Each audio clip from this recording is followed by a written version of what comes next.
వేగోల్డ్ trusted gold buyers మీరు తాకట్టు పెట్టిన బంగారాన్ని విడిపించి ఈ రోజు ఉన్న మార్కెట్ ధరకు కొనబడను. అందరికీ నమస్కారం. Welcome to it's you TV. నేను మీ దాక్షాయిని. ప్రస్తుతం మనతో పాటు ఉన్నారు ప్రముఖ తంత్ర జ్యోతిష్యులు, జ్యోతిష్య సామ్రాట్, జ్యోతిష్య రత్న డాక్టర్ చింతా రుక్మాంగదరావు గారు. గురువు గారితో మాట్లాడి ద్వాదశ రాశుల వారికి కూడా జూన్ 2వ తారీఖు జరగబోయే గురుగ్రహం మార్పు వల్ల ఎటువంటి ప్రభావం ఉండబోతుందో తెలుసుకుందాం. అంతకంటే ముందు ఇటువంటి ఆధ్యాత్మికపరమైన వీడియోస్ కోసం ఇప్పుడు మన ఛానల్ని సబ్స్క్రైబ్ చేసుకోండి. నమస్కారం గురుగారు. మాతృదేవోభవ, పితృదేవోభవ, ఆచార్య దేవోభవ. ఓం నమో మాందేశ్వరాయ నమః. అందరూ బాగుండాలి, అందరికి మంచి జరగాలి. గురుగారు, జూన్ 2వ తారీఖు మనకి గురు గ్రహం మార్పు జరుగుతుంది అని అంటున్నారు కదా, మిథున రాశి వారికి ఏ విధంగా ఉండబోతుంది? ఈ 2026 సంవత్సరం మాస ఫలితాల భాగంగా జూన్ మాసం మిథున రాశి వారికి జూన్ 2వ తారీఖున గురువు 2వ ఇంట్లోకి వస్తున్నాడు. జన్మంలో ఉన్న గురువు 2వ ఇంటికి వస్తున్నాడు. 2వ ఇంట్లోకి రావడం మంచిదే. అదేవిధంగా 8వ తారీఖు ఈ రాశికి పంచమాధిపతి, వ్యయాధిపతి అయిన శుక్రుడు 2వ ఇంటికి వస్తున్నాడు. 22వ తారీఖు ఈ రాశ్యాధిపతి, చతుర్థాధిపతి 2వ ఇంటికి వస్తున్నాడు. అంటే 1, 4, 5, 12 స్థానాధిపతులు, 7, 10 స్థానాధిపతులు అయినటువంటి గురు, బుధ, శుక్రులు ఈ మాసంలో 2వ ఇంట్లో కలుస్తున్నారు. అంటే 3 శుభగ్రహాలు 2వ ఇంట్లో కలుస్తున్నాయి. 2వ ఇల్లు అంటే ఆదాయము అని అర్థం, కుటుంబము అని అర్థము. కాబట్టి మంచి ముష్టాన్న భోజన ప్రాప్తి, మంచి ఇన్కమ్స్ రావడము, వీళ్ళ మాటకు విలువ పెరగడము, మాట్లాడే మాట కూడా 2వ స్థానమే, ఇవన్నీ బాగా పెరుగుతాయి. తర్వాత వీళ్ళకు వ్యయస్థానంలో ఉన్నటువంటి రవిగ్రహము 15వ తారీఖు జన్మంలోకి వస్తున్నాడు. అంటే 3వ స్థానాధిపతి లగ్నంలోకి అంటే రాశిలోకి వస్తున్నాడు. రవి అంటే ఉష్ణం ఎక్కువ కాబట్టి ఏదైనా దేహానికి వేడి చేయడము, జ్వరం రావడము, అంటే హీట్ బాడీ రావడం. అంటే రవిగ్రహం అంటే వేడి కాబట్టి రవి దగ్గరికి ఏ గ్రహం వెళ్ళినా బూడిదైపోతుంది, అంటే బర్న్ అయిపోతుంది. రవిగ్రహం రాశిలోకే వస్తుంది కాబట్టి మృగశిర 3, 4 పాదాల్లోకి వచ్చినప్పుడు వాళ్ళకు ఆ పాదాల పుట్టిన వాళ్ళకు, ఆరుద్ర 1 నుంచి 4 పాదాల వాళ్ళకు ఆ పాదాల ప్రయాణించేటప్పుడు, పునర్వసు 3 పాదాల ప్రయాణించేటప్పుడు ఆ నక్షత్రాలు ఆ పాదాల్లో ఉన్న వాళ్ళకు ఉష్ణ సంబంధమైనటువంటి ఏదన్నా అనారోగ్యం చేసే అవకాశం ఉంటుంది. రవి ఈ రాశికి మంచివాడు కాదు. రవిగ్రహాన్ని కూడా ఏ శుభగ్రహము చూడడం లేదు. కాబట్టి ఏదైనా దేహ వేడి చేయడానికి అవకాశం ఉంటుంది. వేడి వస్తువులు, మిరపకాయలు, వంకాయలు, మసాలా, ఇటువంటి ఫుడ్ కొంచెం తగ్గించి తింటే మంచిది. చలవ చేసే పదార్థాలు, ఆహారం ఎక్కువ తీసుకుంటే మంచిది. అంటే రవి జన్మంలోకి వస్తున్నాడు కాబట్టి రవి జన్మంలోకి వచ్చినప్పుడు ధీమాన్ని, కొంచెం అహాన్ని, నెగ్లెక్ట్ని పెంచుతాడు. రవి అంటే గ్రహ రాజు. రాజు అలాగే ధీమాగా ఉంటాడు, అంతా నాకే తెలుసు అని అంటాడు, అన్నిటికి నేనే బాస్ అంటాడు. అటువంటి ధీమాన్ని ఇస్తారు, వస్తుంది. కాబట్టి దాన్ని కొంచెం వదలడం మంచిది. అదేవిధంగా 11వ స్థానంలో ఉంటే రవి కుజగ్రహము 20వ తారీఖు 12లోకి వస్తుంది. అంటే 12వ స్థానం అంటే ఏమి? నిద్ర, బెడ్రూము. అక్కడికి వచ్చేకాడికి కుజుడు అంటే ఎవరు? ఫోర్స్, ఒక స్పీడ్, ఒక ఆవేశం. కాబట్టి వీళ్ళు సరిగ్గా నిద్రపోరు. ప్రశాంతంగా ఉండే, అంటే బెడ్రూమ్లో బ్రెయిన్ పని చేయకూడదు. బ్రెయిన్ పని చేస్తే ఆలోచిస్తుందని అర్థం. నిద్రపోకుండా ఆలోచిస్తూ ఉన్నాం ఎందుకు అంటాం కదా. నేను రాత్రంతా ఆలోచించాను ఏం చేద్దామని, నాకు ఐడియా వచ్చింది అంటారు. అంటే నాకు ఐడియా వచ్చింది, ఆలోచిస్తేనే వచ్చింది రాత్రి. అంటే నిద్రపోతే నా ఐడియా రాలేదు, ఆలోచిస్తే ఐడియా వచ్చింది. అంటే వీళ్ళు ఎక్కువగా ఆలోచిస్తారు బెడ్రూమ్లో అని అర్థం. కుజుడు అంటే ఒక ఫైటింగ్ మాస్టర్ కాబట్టి ఇప్పుడు బెడ్రూమ్ అంటే మన ఒక 12వ స్థానంలోకి వచ్చాడు కాబట్టి దాంపతిలో గొడవ వచ్చేది కూడా అవకాశం ఉంటుంది.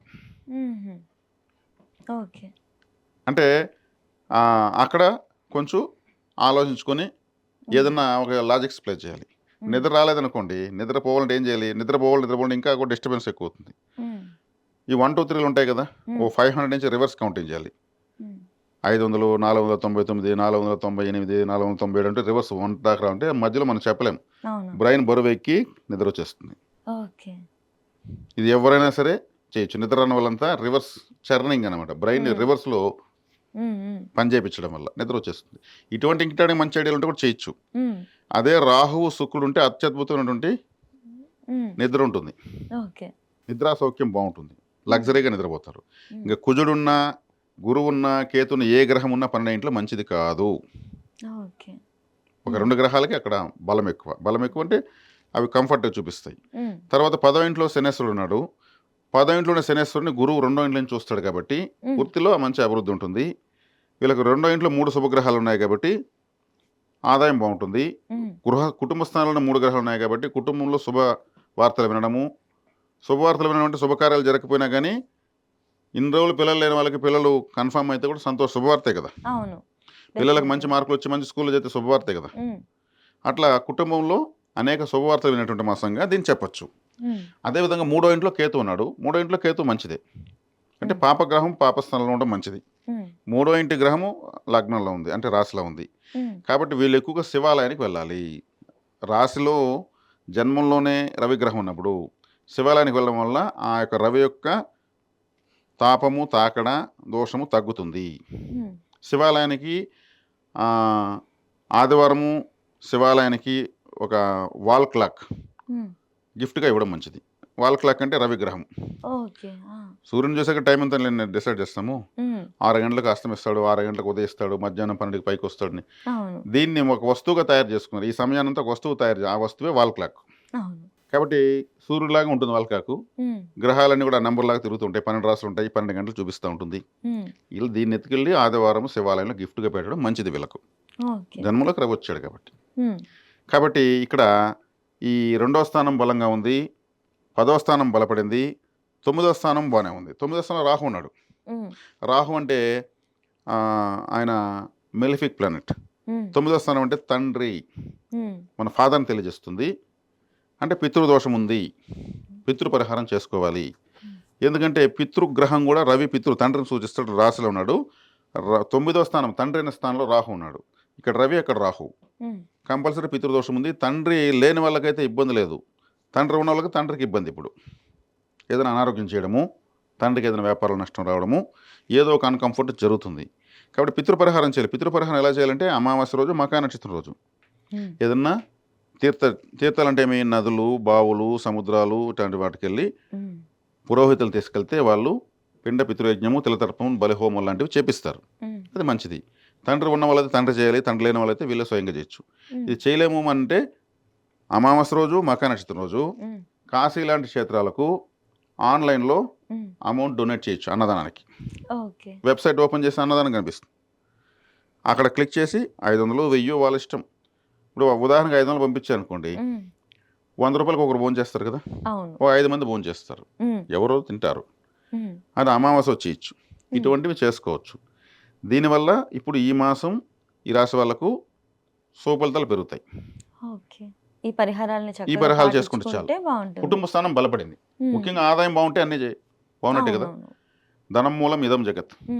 డబ్బు లేకుండా మంచితనం ఉంది, నేను 6 అడుగుల హైట్ ఉన్నానంటే ప్రయోజనం లేదు. డబ్బు ఉంటే అన్నీ బాగుంటాయి. కాబట్టి ఆ డబ్బులు అనేది వీళ్ళకు ఆదాయం పెరుగుతుంది. ఇప్పటి నుంచి వీళ్ళకి ఫ్యూచర్లో ఇప్పటి నుంచి చేసే వ్యాపారాలు, వృత్తులన్నీ కూడా చక్కగా మంచి ఫలితాలు ఇస్తాయి. వీళ్ళకి బయట నుంచి వచ్చే అవకాశాలు కానివ్వండి గురుగారు, మేబీ రాజకీయ రంగంలో ఉన్న, సినీ ఫీల్డ్లో ఉన్నా కూడా వీళ్ళకి ఆపర్చునిటీస్ ఏ విధంగా ఉంటాయి? వస్తుంది. సినిమా రంగంలో వాళ్ళకి బాగుంది, రాజకీయ నాయకులకు బాగుంది. రాజకీయ నాయకుల కంటే రవిగ్రహం రాష్ట్రం, రాజకీయం అంటే రవిగ్రహమే రాశిలోకి వచ్చింది కాబట్టి అదే చెప్తున్నారు కదా, ధీమా పెరుగుతుంది. రాజకీయ నాయకులు అంటే వాళ్ళు మంత్రులు, ఎమ్మెల్యేలు ఒక పదవిలో ఉంటారు కాబట్టి. రవి అంటే ఒక పదవి, గ్రహ రాజు కాబట్టి రాజకీయ నాయకుల వాళ్ళకి బాగుంటుంది.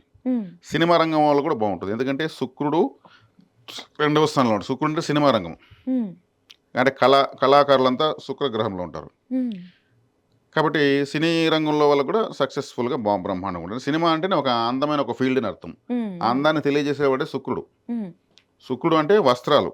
అందుకే సినిమా వాళ్ళు ఎక్కువ వస్త్రాలు మార్చేస్తూ ఉంటారు, కాస్ట్లీగా వేస్తారు. ఒకసారి కనిపించిన ఇంకోసారి కనిపించరు.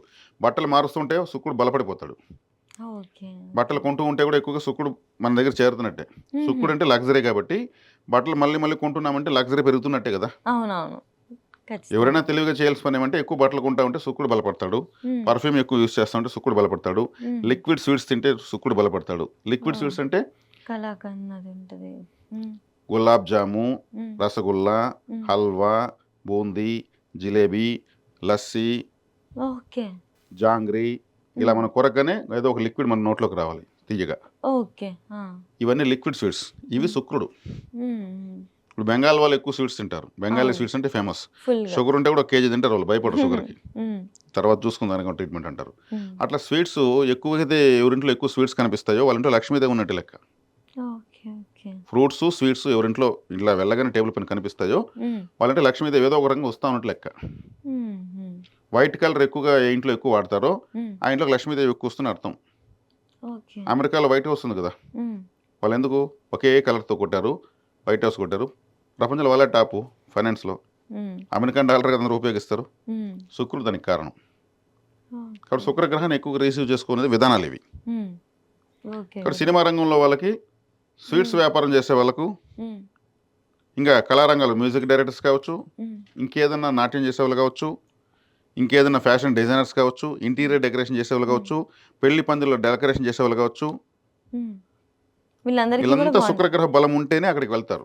Okay okay. మేకప్ అదే. మేకప్ అంటే ఈ బ్యూటీ పార్లర్స్ పెట్టుకునే వాళ్ళకు, ఉమ్, మెన్ అండ్ ఉమెన్ ఎవరికైనా సరే, ఓకే. ఇవంతా అందానికి సంబంధించినటువంటి ఏ కేటగిరీ అయినా సరే ఉమ్, శుక్రుడే. శుక్రుడు వీళ్ళకు ద్వితీయంలో ఉన్నాడు, సో వీళ్ళకి పంచమాధిపతి, అదృష్టం. ఉమ్. కాబట్టి చాలా చక్కగా ఉంది. మిథున రాశి వాళ్ళు గుండెల పని చేసుకుని హ్యాపీగా ప్రొసీడ్ అయిపోవచ్చు. గురుగారు ఇంకొక చిన్న మాట, మిథున రాశి వారు ఏ రాశి వారిని చేసుకుంటే బాగుంటుంది? మంచి భాగస్వామి దొరకడం కానివ్వండి, హ్యాపీ ఫ్యామిలీ. తులారాశి, ఉమ్, కుంభరాశి, ఉమ్, ఈ రాశులు పంచమ భాగ్యస్థానాలు అవుతాయి. ఉమ్. చాలా బాగుంటుంది. ఖచ్చితంగా చేసుకోవద్దు ఈ రాశి వారిని అయితే అని ఇలా ఉంటుందా గురుగారు ఏమైనా? ఉంటుంది.